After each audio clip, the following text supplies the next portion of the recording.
There is no relationship without a communication. ఈ లోకంలో ఏ relationship అయినప్పటికీ కూడా ప్రతిరోజు లేదా అట్లీస్ట్ వారానికి ఒకసారి కంప్లీట్గా మాట్లాడుకొని అన్ని విషయాలు షేర్ చేసుకుంటుంటేనే ఆ రిలేషన్షిప్ అనేది అనేక సంవత్సరాలు బలంగా నిలబడుతుంది. అలాగే బైబిల్లో కూడా ఒక సందర్భంలో యేసుక్రీస్తు వారిని సిలువేసి మరణించిన తర్వాత ఒక ఇద్దరు వ్యక్తులు ఎమ్మాయి అనే గ్రామమునకు వారు బయలుదేరి వెళ్తున్నారు యెరూషలేం నుంచి. అదొక లాంగ్ స్ట్రెచ్ రోడ్ అనమాట. దాని మీద వాళ్ళు నడుచుకుంటూ వెళ్తూ ఉన్నారు. అప్పటి వరకు యేసయ్య గురించి ఎన్నో విషయాలు వారు విన్నారు, చూశారు, ఎక్స్పీరియన్స్ చేశారు.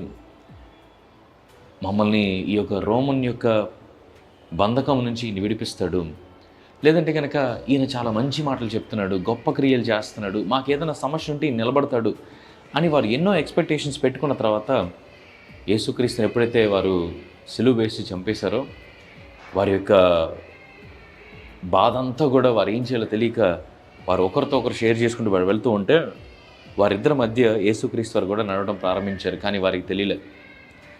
వారు అట్లా వెళ్తూ ఉన్నప్పుడు యేసుక్రీస్తు వారు వారితో సంభాషిస్తూ ఉన్నారంట, వారితో మాట్లాడుతూ ఉన్నారంట, వారు ఒపీనియన్ తీసుకుంటూ ఉన్నారంట. ఒక ప్రదేశానికి వెళ్ళిన తర్వాత వారితో కూడా ఎప్పుడైతే ఆయన రొట్టెను విరిచారో అప్పుడు వారి కన్నులు తెరవబడ్డాయి. వారు యేసుక్రీస్తు వారిని గుర్తుపట్టారు.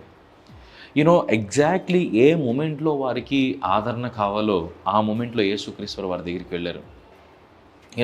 A religion can never set your heart on fire. Only a relationship can set your heart on fire. నీ హృదయం కదలాలన్నా, నీ హృదయం మండింపబడాలన్నా, నీకు నమ్మకం రావాలన్నా అది ఒక మతము ఎంత మాత్రం కూడా మనకి ఇవ్వలేదు, కానీ ఒక మార్గము అలాగే ఒక రిలేషన్షిప్ మాత్రమే అది ఇవ్వగలదు.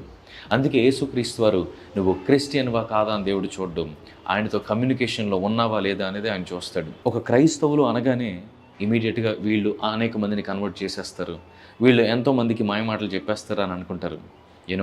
లెట్ మీ టెల్ యూ, ఆ conversion cannot set your heart on fire. Only your conviction can set your heart on fire.